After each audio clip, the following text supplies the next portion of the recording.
Copyright is a form of protection for intellectual property. It protects original works from unauthorized duplication and distribution. These rights are inherent and do not require that you register your work as copyrighted. Therefore, it is important to always check if the media you use in your projects is protected under copyright law. Otherwise, using it is akin to stealing in the professional world.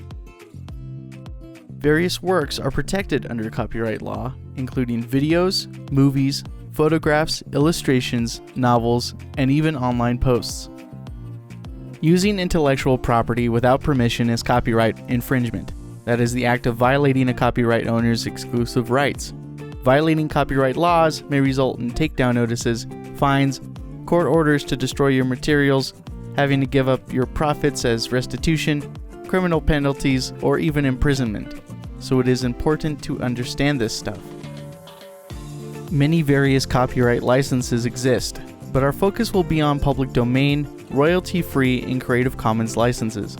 These licenses are important because they grant you, under certain conditions, the ability to use original works that were not created by you without risk or consequence.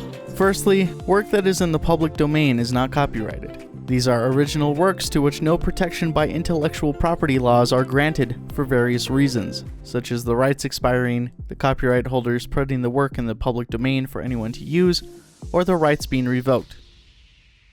No permission is needed to use or copy work that is in the public domain. A good example of work in the public domain is anything created by the United States government. Under U.S. law, images, video, and other multimedia items created by the government are always available for public use. This includes everything from all those strange outer space noises that NASA has recorded to images of the president taken by the White House photographer. Creative Commons licenses are different in that they enable the free distribution of copyrighted work, but copyright owners maintain their intellectual property rights at the same time. These licenses, however, once given, cannot be revoked. Copyright owners of Creative Commons works may have certain conditions you have to meet in order to be able to use the work. For example, some Creative Commons licenses may require you to use the work for non-commercial purposes or require you to license your work with the same conditions and licenses as the work. A CC0 license, however, means that the work has been given up to the public domain and can be used freely. Creative Commons licenses vary widely, so if you are using material with a CC1 or a CC4 license, the requirements for attribution are very different. Make sure if you are using work with a Creative Commons license that you look up which of the 6 licenses it is copyrighted under and what are the requirements. Royalty-free licenses allow you to use the works that are subject to intellectual property rights without the need to pay royalties over and over again for each unique use. This is a popular license for audio or media clips that may be used over and over again, like a song on the radio. Similar to Creative Commons licenses, certain conditions apply, and it is important to always read the terms of the work you use.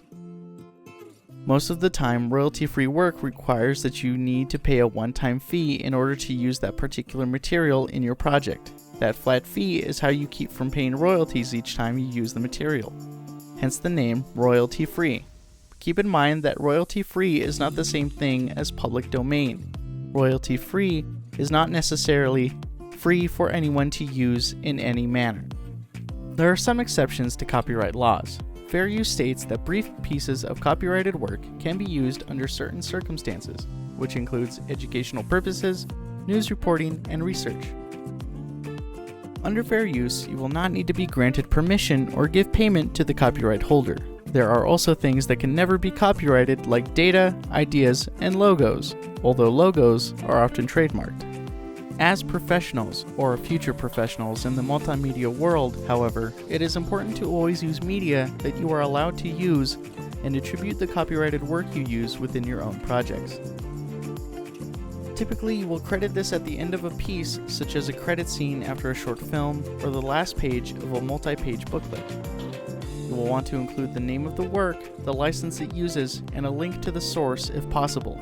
In the Digital Technology and Culture program at WSU, we want students to follow copyright and intellectual property laws as if they were professionals to get in the habit of looking at licenses, understanding what they mean, and employing correctly as if they were already out of school and making media in the real world.